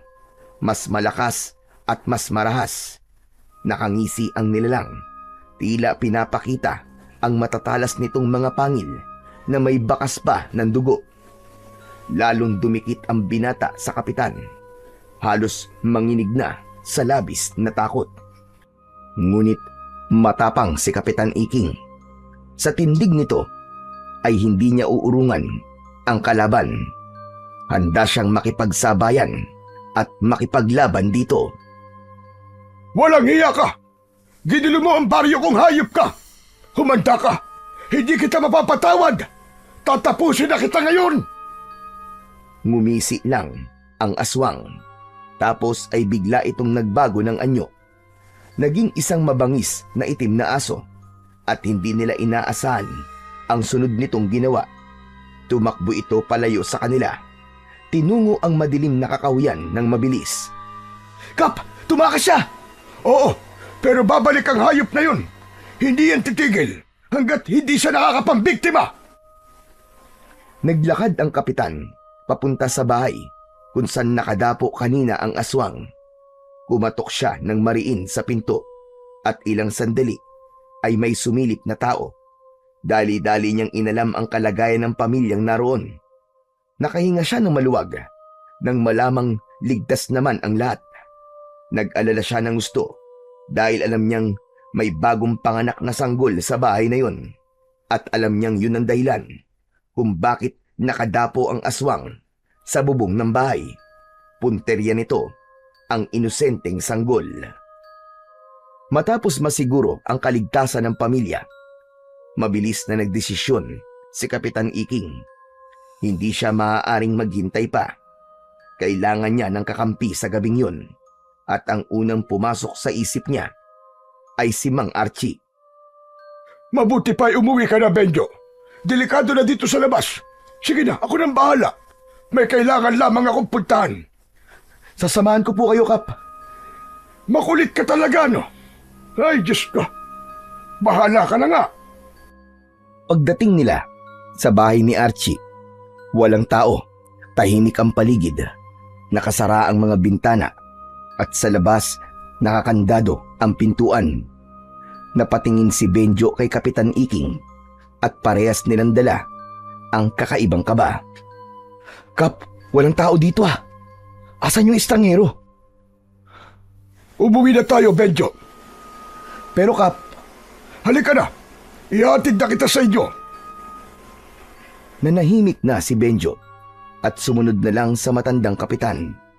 Tahimik silang naglakad at pagdating sa bahay nila ay agad na sumalubong si Aling Marta. Kapitan, bakit niyo ho kasama ang anak ko? Inihatid ko lang siya, Marta, para siguradong ligtas na makauwi. Pwede ba? Nakikiusap ako sa'yo. Huwag mo na sanang pilitin si Benjo na sumali sa mga bagay na hindi naman niya dapat pinakikialaman. Baka mapasubo pa ang bata sa alanganin. Alam mo namang delikado ngayon, hindi ba? Natahimik si Aling Marta. Hindi niya inaasahan ang direktang pagsaway mula mismo sa kapitan. Sandali siyang natigilan. O siya, sige na. Iiwan ko na kayo. Nanatiling tikom ang labi ni Aling Marta habang pinagmamasdan ang nakatalikod ng matanda. Tara na, Nay. Pumasok na ho tayo sa loob. Pagkapasok nila sa bahay, agad na hinarap ni Aling Marta ang kanyang anak. O ano? Ano nangyari, anak? Sabihin mo sa akin. Nay, totoong may aswang. Kitang-kita namin ni Kapitan. Nasa itaas ng bubong ni Nanang Ising. Sabi ni Kapitan, yung sanggol na bagong silang ang puntiryang biktimay ng aswang na yun. Sinasabi ko na nga ba? May aswang na talaga dito sa baryo natin. Di ba tama ako, anak? Nako, puti naman pala at kasama mo si Kapitan. O ano nangyari pagkatapos? Nahuli niyo ba yung aswang? Hindi, Nay. Naging aso tapos mabilis na tumakas. Hindi na namin naabutan eh. Kaya si Kap, agad namin pinuntahan si Mang Archie para humingi sana ng tulong kaso walang tao sa kubo niya eh. Sarado. Halos mapatalon si Aling Marta sa kanyang narinig. Panay ang kumpas nito ng kamay habang nagsasalita. Ayun na! Kita mo na, di ba? Tama ako. Aswang nga ang taong yun. Siya nga ang aswang. Teka lang po, Nay, teka lang. Wala naman po kung sinabing aswang si Mang Archie ah. Tigilan mo na nga ang pagtawag sa pangalan niya. Baka pati tayo ay malasin. At saka ano bang kailangan mong patunay? Sige nga. Hindi ba sapat na kung kailan kayo nakakita ng aswang, saka naman siya wala sa bahay niya? Isipin mo ha, habang ang lahat dito sa baryo ay takot na takot, siya lang ang may lakas ng loob na gumala sa gabi. Anak, estranghero ang lalaking yon. Wala tayong alam sa kanya. At sa tingin ko, siya talaga ang aswang. At mananagot siya sa lahat ng mga kasalanan niya. Sandali lang, Nay. Huwag naman po tayong basta-basta gagawa ng konklusyon. Hindi pa sapat na ebidensya yun para sabihin si Mang Archie nga ang aswang. Bakit ba? Lagi mo nalang pinagtatanggol yung taong yon. Bakit palagi mong binabanggit ang pangalan niya, ha? Close ba kayo? Hindi ko naman po siya pinagtatanggol, Nay. Ang sinasabi ko lang, hindi ako sigurado kung siya nga o hindi ang aswang. Iba yung itsura ng aswang, Nay. Hindi siya mukhang tao. Tumahimik ka. Sinabi ko sa'yo, walang alinlangan, siya ang aswang. Itaga mo yan sa bato. Hindi ako kailanman nagkamali sa kutob ko. Natahimik si Benjo. Napatingin siya sa sahig at sa loob-loob niya, nagsimula na rin siyang magduda sa tunay na katauhan ni Mang Archie. Pero may parte pa rin sa isipan niya na ayaw niya agad na mangusga. Kinabukasan, mabilis na kumalat ang balita tungkol sa aswang na nakita ni na Kapitan Iking at Benjo. Sa bawat sulok ng baryo, ito ang naging laman ng usapan ng mga tao. Sa palengke, sa tindahan, at maging sa mga labahan sa tabi ng ilog. Iisa ang binabanggit nilang pangalan, si Mang Archie. Lalong lumakas ang hinala ng mga tao na siya ang may kagagawan ng lahat ng kaguluhan. Ang dating nakikiusyoso lang, ngayon ay hayagan ng nagsasalita laban sa kanya. Marami ang nagsimulang mag-udyok na dapat na siyang mapalayas bago pa man lumala ang sitwasyon. Hindi nagtagal, nagpatawag ng pagpupulong si Kapitan Iking sa plaza. Mabilis na dumagsa ang mga taga-baryo. Naging mainit agad ang diskusyon at hayagan nilang ipinakiusap sa kapitan na kailangan ng paalisin si Archie sa kanilang lugar. Ngunit sa gitna ng matinding diskusyon, tumayo si Kapitan Iking at mahigpit na tumutol sa kagustuhan ng nakararami. Hindi siya pumayag na basta na lamang paalisin si Archie dahil alam niyang wala talagang kasalanan ang lalaki. Dahil dito, nagkaroon ng mainit na pagtatalo sa pagitan ng kapitan at ng mga tao. Maski kay kapitan ay galit na rin ang iba. Ngunit sa kabila ng matibay na paninindigan ni Kapitan Iking, hindi pa rin natigil ang bulong-bulungan at galit ng mga tao. Ipinaliwanag niya na ang tunay na dahilan kung bakit siya nagpatawag ng pagpupulong ay hindi upang pag-usapan ang pagpapaalis kay Mang Archie, kundi para humingi ng tulong at kooperasyon ng lahat. Gusto niyang magtatag ng mahigpit na pagbabantay sa gabi, mag-ikot sa paligid ng baryo at magsagawa ng ronda upang masiguro ang kaligtasan ng bawat isa. Sandali nga. Bakit kailangan pang magsagawa ng ganyan, Kapitan? Alam naman natin kung sino na ang aswang. Bakit hindi na lang palayasin? Sumang-ayon ang nakararami at dahil doon, kinontra nila ang solusyon na sinabi ng kanilang kapitan. Sa puntong yun, ramdam ni Kapitan Iking na tila nag-iisa na lamang siya sa kanyang paninindigan. Kahit papaulit-ulit niyang iginiit na siya mismo ang mananagot kung mapatunayan ang mga hinala laban kay Mang Archie. Ngunit nanatiling sarado ang isip ng nakararami. Ang takot at galit ang nangibabaw sa kanila at hindi na pinakinggan ang kanyang paliwanag. Natapos ang pagpupulong na walang napagkasunduan. Umalis ang mga tao sa plaza na galit habang si Kapitan naman ay nag-aalala sa maaaring kahihinatnan ng sitwasyon, lalo na kay Mang Archie na itinuring ng kaaway ng buong baryo. Samantala si Benjo ay hindi mapalagay. Sa isip niya, kailangan niyang malaman ang katotohanan. Gusto niyang patunayan kung totoo bang may kinalaman si Mang Archie sa mga aswang o kung napagbibintangan lamang ito. Kaya isang gabi, muli siyang nagmasid sa bahay ng lalaki. Tahimik siyang nagtago sa may likuran ng mga puno habang pinagmamasdan ang bawat kilos ni Mang Archie. Hindi nagtagal, may narinig siyang kakaibang iyak ng hayop mula sa gubat. Natigilan si Benjo. Nakita niyang biglang tumayo si Mang Archie at may kinuha itong punyal na nakasiksik sa dingding ng kubo. At saka inilabas mula sa kanyang leeg ang isang kwintas na may malaking medalyon. Kumislap ang medalyon sa ilalim ng sinag ng buwan. Dahan-dahang naglakad ang lalaki papunta sa gubat. Ito na yun. Malalaman ko na ang katotohanan. Aswang ka ba talaga o ano? Ano bang pakay mo dito sa baryo namin? Mabilis na sumunod si Benjo. Bagamat maingat at hindi gumawa ng anumang ingay, hindi siya nakaligtas sa matalas na pandinig ni Mang Archie. Sa biglang paglingon nito, nahuli siya ng lalaki. Hoy ikaw! Anong ginagawa mo rito, ha? Bakit mo ko sinusundan? Ha? Gusto kong malaman kung totoo bang ikaw nga ang aswang. Baliw ka ba? Kung aswang ako, kanina pa kita pinatay. At kung totoo ngang aswang ako, sa palagay mo ba, kailangan ko pa ang punyal na to? Sige na, umuwi ka na. Delikado rito sa gubat. Baka makasagabal ka lang sa misyon ko. Misyon? Anong misyon? Sabihin mo nga sa akin. Huhulihin ko at papatayin ng aswang na nagkalat dito sa baryo nyo. Ano? Mga aswang? Anong ibig mo sabihin?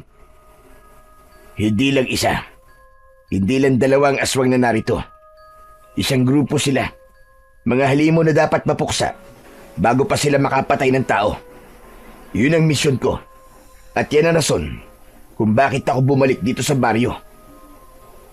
Napatitig si Benjo kay Mang Archie at sa unang pagkakataon ay naramdaman niyang nagsasabi ito ng totoo. Ngayong alam ko na, Mang Archie. Gusto kong sumama sa'yo. Kasama mo akong nalaban sa mga aswang na yan. Baliw ka nga talaga. Mana ka sa nanay mo. Umalis ka na nga. Laban ko to. Ayoko nang istorbo. Hindi, Mang Archie. Baryo namin to. Responsibilidad ko rin to. Hindi ako pwedeng manahimik. Hindi ako pwedeng walang gawin. Alam ko, may maitutulong ako. Anong magagawa mo? Isa ka lang ordinaryong binata. Bakit ikaw, Mang Archie? Ano ka ba? Isa akong antingero. Isang manunugis. Kaya kong harapin ang mga aswang. Matagal na akong manunugis ng mga halimaw na kagaya nila. Ikaw, wala kang alam.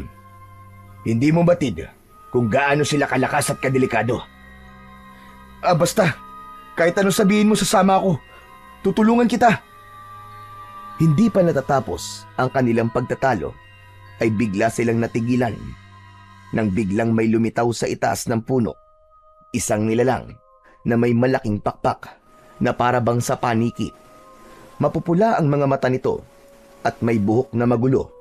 May mahaba rin itong mga kuko. Diyos ko! Aswang! Mabilis na kumilos si Mang Archie. Hinugot niya ang kanyang mahiwagang punyal mula sa kanyang bewang at mahigpit na hinawakan yun. Pagkatapos ay itinapat niya ang talim sa medalyon na nakasabit sa kanyang leeg. Pumikit siya at umusal ng mabilisang orasyon. Sa mismong sandaling yun, biglang kumislap ang medalyon. Hindi isang ordinaryong liwanag ang lumabas, para itong isang matalim na sinag. Dumaloy ang sinag, papunta sa talim ng punyal at mula roon ay tumama ito ng diretso sa nilalang na nakadapo sa puno. Kasabay ng pagtama nito, isang nakapangingilabot na sigaw ang pinakawalan ng aswang. Halos mabingi si Benjo at si Mang Archie. Delikado ito. Nagtatawag na siya ng mga kasama. Sige na, Benjo. Umalis ka na. Pero umiling si Benjo kahit nanginginig ang tuhod at pawisan. Dahil sa nervyos ay hindi siya umatras. Hindi, Mang Archie. Sabi ko sa'yo, tutulong ako eh. Mamamatay ka rito, Benjo. Kahit na, tanggap ko yun. Haharapin ko to. Kesa naman sa habang buhay ako nabubuhay sa takot. Lumipad ng mabilis ang nilalang. Pababa, diretsong sumugod kay Archie. Sa lakas ng hampas ng pakpak nito, napayuko silang pareho. Umalis ka na! Hindi mo to laban! Sige na! Pero tumakbo si Benjo at dinampot ang isang matulis na kahoy sa lupa. Kahit takot na takot, itinutok niya ito sa nilalang na lumilipad. Lalong tila ng gigil ang aswang. Muling lumipad ng paikot-ikot sa itaas na para bang nagmamasid at naghahanap ng tamang pagkakataon. Si Archie naman, kalmado lang at nakatingin sa kalaban. Ang medalyon sa kanyang leg ay patuloy na kumikislap. Bumaba ka dyan, demonyo ka! Maglaban tayong dalawa! Muling nagpakawala ng nakakabinging sigaw ang aswang. Sabay mabilis na lumusog muli.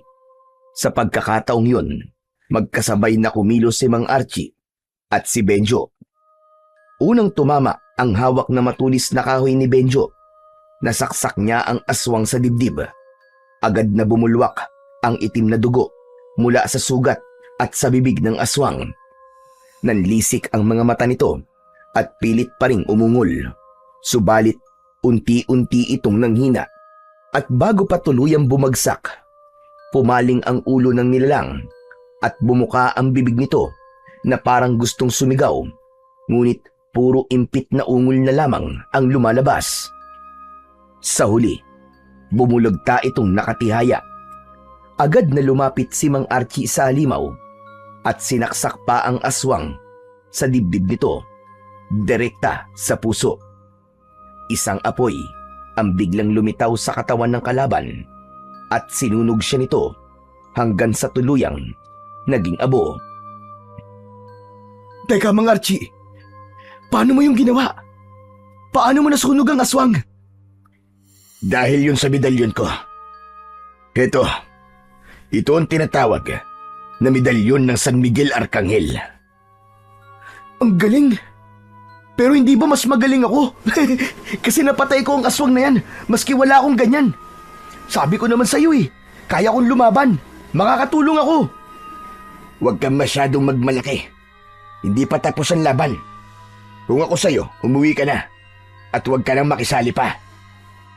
Ngunit muling tumanggi si Benjo. Dahil doon ay biglang hinawakan ni Mang Archie ang bewang ng binata at binitbit ito na parang hayop lang. Walang kahirap-hirap sa kanya ang pagbubuhat sa binata.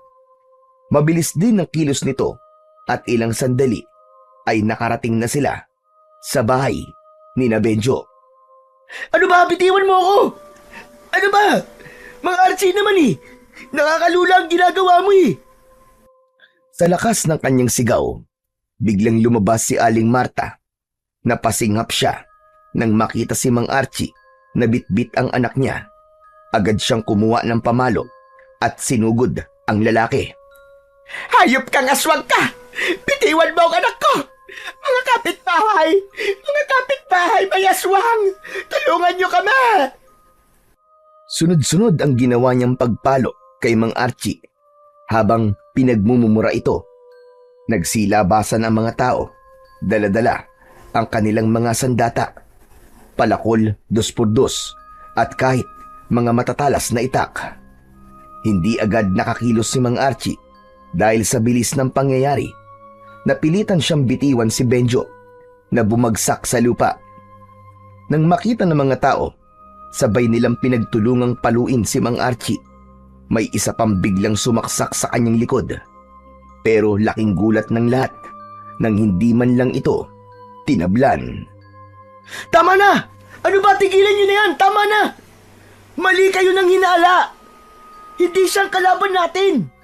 Hindi siya ang aswang! Ano ka mo? Ano bang pinagsasasabi mo, Benjo? Na itotoong sinasabi ko. Si Mang Archie, isa siyang antingero, isang manunugis. Isa siyang tunay na manunugis ng mga aswang, Nay. Kakampi natin siya, hindi kaaway. Nanlaki ang mga mata ni Aling Marta sa sinabi ng kanyang anak. Hindi siya makapaniwala sa mga narinig. Samantalang ang mga tao ay nagkatinginan, naguguluhan kung paniniwalaan ba nila ang binata o ipagpapatuloy ang kanilang galit. Pero baka naman ikaw ang nagkakamali, anak. Nakita ko bitbit ka niya at walang kahirap-hirap. Tapos, hindi, Nay. Mali kayo. Maling-mali. Maniwala kayo sa akin, Nay. Ako ang nakakita. Totoong may aswang. Pero hindi si Mang Archie. Tila naman napahiya ang mga taong nanakit. Unti-unti silang lumayo. Siya namang pagdating ni Kapitan Iking, pawis na pawis at halata ang nerbiyos sa muka. May aswang sa bukid, mga kasama! May aswang sa bukid! 3 sila nakita ko! Ho? Narinig mo ko, Benjo? May 3 aswang sa bukid, mga kababaryo! Kailangan kong tulong nyo! Hulihin natin ang mga aswang na yon para matapos na ang problema natin dito sa baryo! Napalingon siya kay Mang Archie at agad na lumapit. Archie, tulungan mo kami. Alam kong kaya-kaya mo silang harapin. Nakikiusap ako sa'yo. Tumayo ang lalaki at bahagyang tumango. Kahit masakit ang katawan sa tinamong pambubugbog ng mga tao, ay hindi nito tinanggihan ang panawagan sa kanya ng kaibigang kapitan. Kumilos ang mga tao. Sumama sila sa pagtugis sa mga aswang. At pagdating nila sa bukid, nasindak sila sa kanilang nakita. May 3 aswang na kasalukuyang nilalapa ang isang patay na kalabaw. Ngunit nang mapansin nila ang presensya ng mga tao, hindi pa man nakakalapit ang grupo, ay bigla silang nag-anyong itim na aso at mabilis na tumakbo at nagtago. Sundan natin! Huwag hayaang makalayo ang mga hayop na yan! Dapat na silang mamatay! Agad na sumugod si Kapitan Iking at Mang Archie sa direksyong tinahak ng mga nilalang. Tumakbo sila hanggang sa masukal na bahagi ng kabukiran. Ngunit wala na. Hindi na nila naabutan ang mga halimaw. Mariing napasuntok pa sa lupa si Archie. Gigil na gigil ito at napamura ng malakas. Mga bisit na yan! Magagaling talaga magtago! May araw din kayo. Matatapos din ang kasamaan yung mga hayop kayo. Tahimik lang ang mga tao. Ang ilan ay natigilan. Ang iba naman ay napayuko. Saksi sila sa lahat ng nangyari, kung paanong ang estrangherong kanilang kinatatakutan ang nanguna mismo sa pagtugis sa mga halimaw. Kung paanong ipinakita niya na wala siyang ibang hangad kundi protektahan ang baryo laban sa mga aswang. Habang naglalakad sila pabalik ng baryo, makikita ang hiya sa muka ng bawat isa. Ang kanina lang na nag-aakusa sa kanya, hindi na makatingin ng diretso sa lalaki. Ramdam nila ang bigat ng kanilang konsensya. Napagtanto nila na nagkamali sila ng paratang at panghuhusga. Sa kanilang pagbalik sa baryo, dumiretso sila sa barangay hall at doon nagsalita na si Kapitan Iking. Hinarap niya ang mga tao. Ngayon alam nyo na ang totoo. Hindi aswang si Archie. Isa siyang antingerong manunugis. Isang tunay na manunugis ng aswang. Matagal ko na itong alam. Pero hindi ko masabi-sabi sa inyo dahil ayaw niya. Bumalik siya dito hindi para manggulo, kundi para tulungan tayong lahat. Kung wala siya, malamang matagal na tayong napatay ng mga aswang na yon. Lagi niyo siyang nakikita sa gabi. Gumagala dahil nagbabantay siya sa dilim. Pinipigilan ng anumang pag-atake ng mga kalaban. Agad na umugong ang bulungan sa loob. Halatang nagsisisiyan ang mga tao. May ilan sa kanila na napayuko na. Tapos ay tumingin sila kay Aling Marta na pasimuno ng tsismis. Oo na! Oo na, kasalanan ko na! Huwag niyo na akong tignan ng ganyan! Dahan-dahang lumapit si Aling Marta. Nanginginig ang kamay. Naluluwa din ang kanyang mga mata. Archie, patawarin mo ako. Ako ang nanguna sa paninira sa iyo. Tinawag kitang aswang. Pinaratangan ng masama. Tapos sinaktan pa kita. Hindi ko alam. Patawarin mo ko. Nagkamali ako, Archie. Naiintindihan ko. Alam kong takot kayo. Kaya nyo nagawa mga bagay na yun. Pero huwag kayong mag-alala. Wala akong galit sa inyo. Ang mahalaga ngayon, kailangan natin kumilos bago pa sila muling umatake. Napayuko si Aling Marta. Tuluyan ng umagos ang kanyang luha. Ano ang plano natin ngayon, Archie? Kailangan natin silang mabitag, Kapitan. At para magawa ko yun, kailangan silang palabasin sa kanilang mga lungga. Kailangan natin ng pain. At kapag kumagat sila, dun natin sila huhulihin. Ako na lang! Ako na lang ang magiging pain! Nagulat ang lahat. Lumingon sila kay Benjo, lalo na si Aling Marta na halos matulala sa narinig. Ano ka ba, anak? Huwag mong idadamay ang sarili mo sa gulo na to. Wala kang laban sa mga halimaw na yan. Nay, kaya ko to. Hindi ako basta nagpapadala sa takot. Alam mo ba nakapatay ako ng aswang kanina, Nay? Kasama ko si Mang Archie. Napatay ko yung aswang gamit ang matulis na kahoy. Kaya kong tumulong. Alam ko yun. Ano ka mo? Totoo ba yan, Benjo? Nakapatay ka ng aswang? Oo, Nay. Hindi ko rin nga po inakalang magagawa ko yun pero nagawa ko. Kaya nating lumaban, mga kasama, maniwala kayo. Kaya gawin na natin to. Habang may panahon pa. Magtulungan tayong patayin ng mga aswang na yon. Hindi, anak. Hindi ko kayang isugal ang buhay mo. Ikaw na lang ang meron ako. Ikaw lang ang anak ko. Wag, anak. Wag. Huwag ka mag-alala, Marta. Hindi ko siya pababayaan. Kung siya man ang gagamitin natin pain, sisiguraduhin ko na ligtas siya. Pero paano kung di mo siya mailigtas, Archie? Paano kung mangyari sa kanya kinatatakutan ko? Huminga ng malalim si Benjo at hinarap ang kanyang ina. Nahihayaan mo na ako, kaya ko to. Hindi na ako bata. Hindi na ako minor de edad. Para hindi makapagdesisyon para sa sarili ko.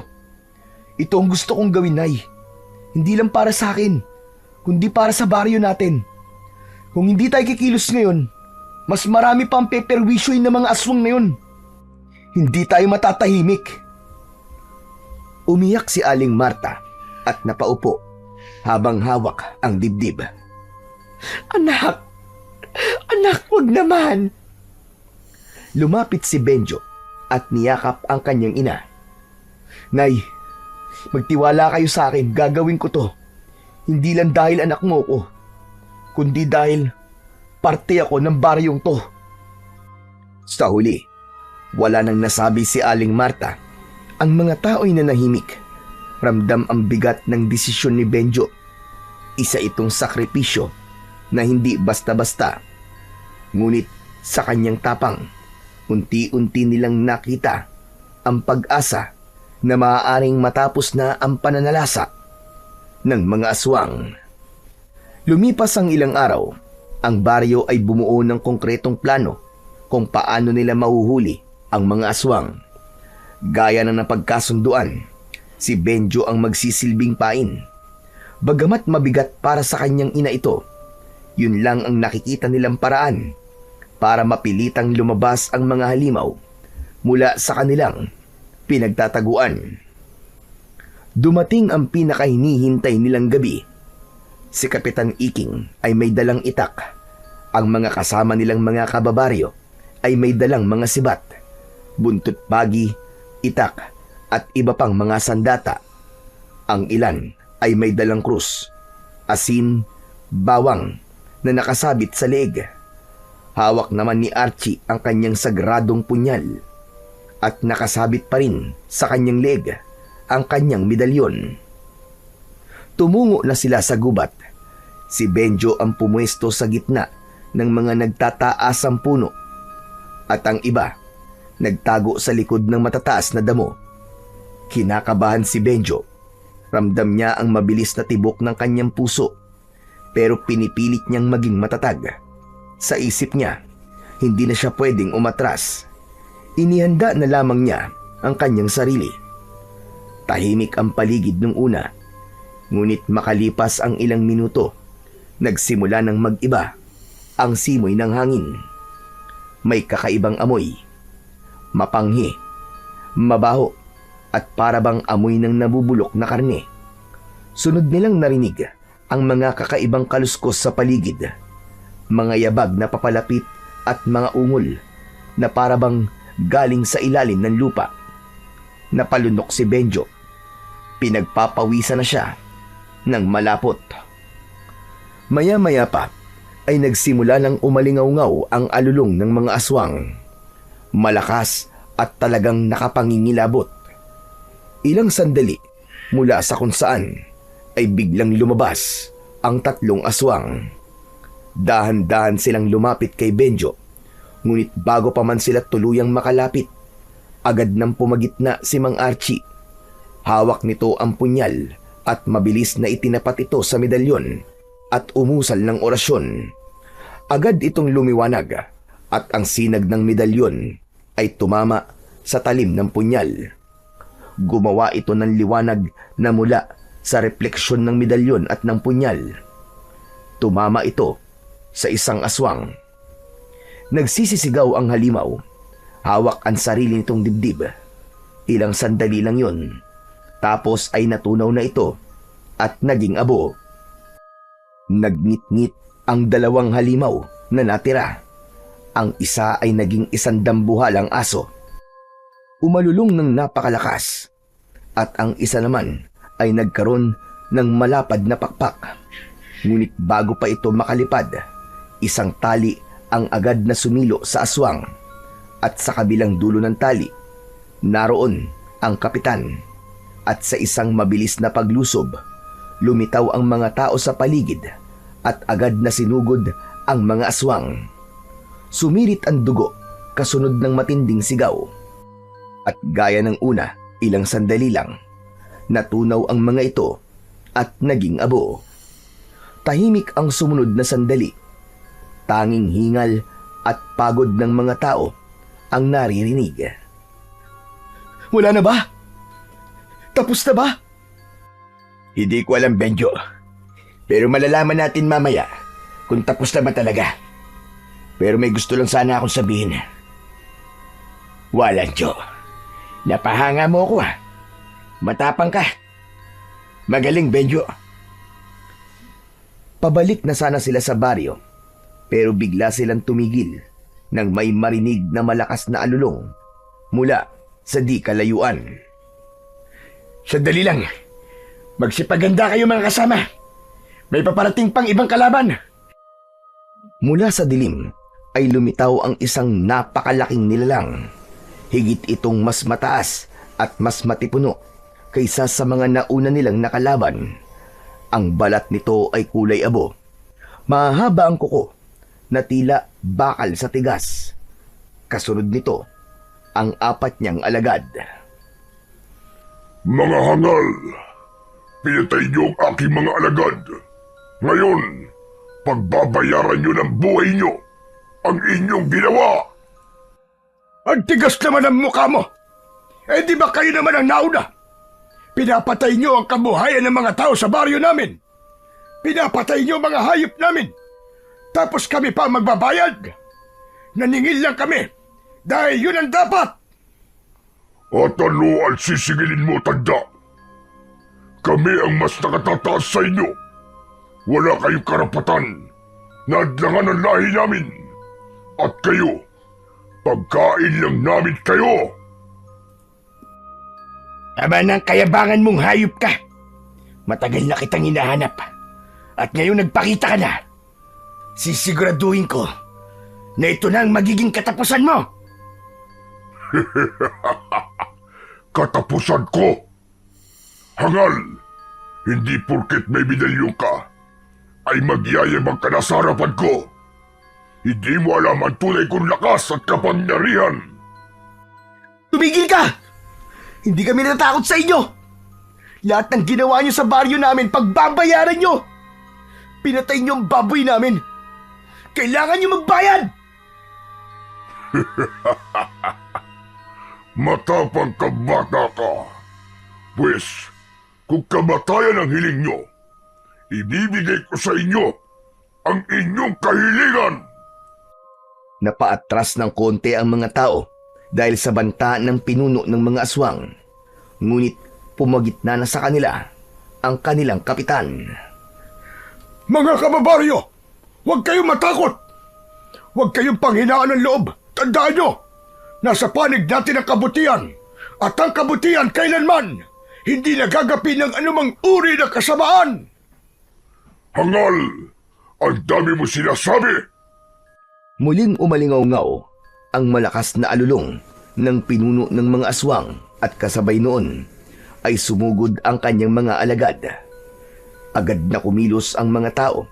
Bawat isa'y hawak ang sandata nila.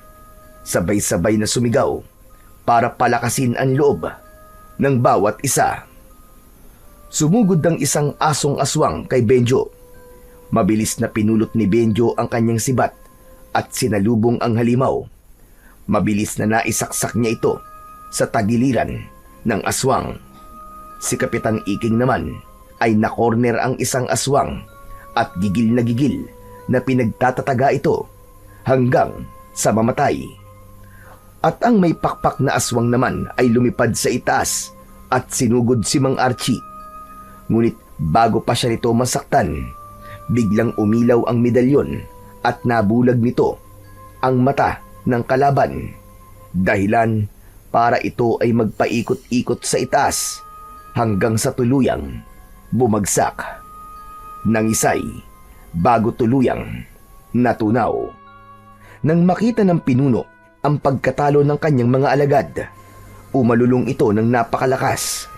Biglang lumakas ang ihip ng hangin at mas lalong dumilib ang paligid. Hindi niyo ako matatalo. Ako ang pinakamalakas. Ako ang hari. Ngunit hindi natinag si Archie. Sa halip, tumindig siya ng mas matatag. Hawak ang kanyang punyal at medalyon. Walang mas makapangyarihan kaysa sa liwanag ng may kapal. At ngayong gabi na to, matatapos na ang pag-ari-harian mo! Demonyo ka! Tumakbo ang pinuno. Handang sagpangin si Archie. Ngunit bago pa man siya makalapit, humarang si Benjo. Hawak ang sibat at buong tapang na sumigaw. Kung gusto mo siyang makalaban, dumaan ka muna sa akin!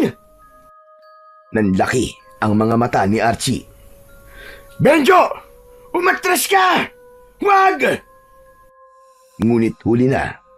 Mabilis na tinabig ng pinuno ang sibat at kinalmot ang katawan ng binatang si Benjo. Bumagsak ang binata sa lupa. Duguan. Dahil dito, nag-alab ang galit ng mga tao. Sabay-sabay silang sumugod sa pinuno ng mga aswang. Sinubukan ng halimaw na gamitin ang kanyang lakas at kapangyarihan. Ngunit nilamon siya ng dami at tapang ng mga tao. Unti-unti siyang nanghina hanggang sa mapaluhod. Duguan ng aswang dahil sa dami ng sugat niya sa kanyang buong katawan. Lumapit si Archie at walang pag-aatubili na sinaksak sa dibdib ang aswang. Direkta sa puso nito ay sa kanya inilapit ang medalyon. Sigaw ng sigaw ang pinuno ng mga aswang. Ngunit pagkaraan ng ilang sandali, hindi na niya nakayanan. Namatay ito at natunaw. Kumalat ang alikabok nito sa lupa. Napuno ng katahimikan ang paligid. Hingal na hingal ang lahat, pawisan at may ilan din na sugatan. Ang iba ay tumakbo palapit kay Benjo na nakahandusay at nangihina na ito. Kapit lang, Benjo! Kapit lang! Kaya mo yan! Huwag ka matutulog! Lumaban ka, iyo! Mga kasama, pasensya na. Naging pabigat ako. Huwag mo sabihin yan, iyo. Ikaw ang dahilan kung bakit nagkaroon ng lakas ng loob ang marami para lumaban. Kaya napatay ang pinuno ng mga aswang. Pero masakit po ang kirot, saka mainit ang mga sugat. Kakayanin ko po ba talaga to? Kaya mo, Benjo. Kaya mo yan. Malakas ka. Huwag kang bibitiw. Lumuhod si Mang Archie. Inilapit ang kanyang medalyon sa sugat ni Benjo. Kumislap ito at dahan-dahang lumabas ang itim na dugo mula sa sugat. Wala nang kamandag ng aswang. Ayos ka na. Magpalakas ka na lang at magpagaling ng iyong sugat. Salamat po, Mang Archie. Tumayo si Mang Archie at tinignan ang mga tao. Wala na sila. Wala na ang mga aswang. Tapos na ang bangungot. Malaya na kayo. Malaya na muli ang baryo nyo. Nagunahan ang mga tao sa pagpalakpak. Ang iba'y napaluwa habang niyayakap ang kanilang mga mahal sa buhay. Tagumpay tayo, mga kasama. Hindi nila kayang talunin ang pagkakaisa natin. Ligtas na muli ang ating baryo. Sabay-sabay namang umalingaw-ngaw ang sigaw ng mga tao. Puno ng tuwa at pag-asa. Ilang sandali pa ang lumipas. Tinulungan na nila ang mga sugatan at umuwi na sila sa baryo. Tahimik ang lahat sa kanilang paglalakad. Pagdating nila sa baryo, kagad na sinalubong sila ng kanilang mga kababaryo na naiwan at ang kanilang mga mahal sa buhay. Nagyakapan ang mga magkakapamilya at halos lahat ay lumapit kay Archie at nagpasalamat. Ngunit sa kabila ng kasiyahan, biglang nagsalita ang lalaki. Bukas, pagsikat ng araw, aalis na ako. Tapos na ang laban ko dito. Nagulat ang lahat sa kanyang sinabi. Mabilis ang naging tugon ng ilan. Pero bakit naman? Kailangan ba talaga? Agad-agad ay umalis ka. Kaya nga naman, pwede ka namang dito na tumira sa baryo namin, Archie. Tama si Nanay, Mang Archie. Dito ka nalang tumira. Sandaling natahimik si Mang Archie. Pinagmasdan niya ang muka ng bawat isa. Napangiti siya at sa unang pagkakataon ay ramdam niya ang tunay na pagtanggap mula sa mga tao. Hindi na sila nagdududa. Hindi na siya pinag-iisipan ng masama. Hindi na panganib ang tingin sa kanya. Sa halip, ang mga mata nila ay puno ng pasasalamat at pagtitiwala. Salamat. Salamat sa inyong lahat, mga kasama. Pero hindi pa dito nagtatapos ang laban ko. Hanggat may aswang na gumagala, hanggat may mga taong nalalagay sa panganib, kailangan ko magpatuloy. Hindi ako maaaring manatili sa isang lugar lamang. Tahimik ang lahat.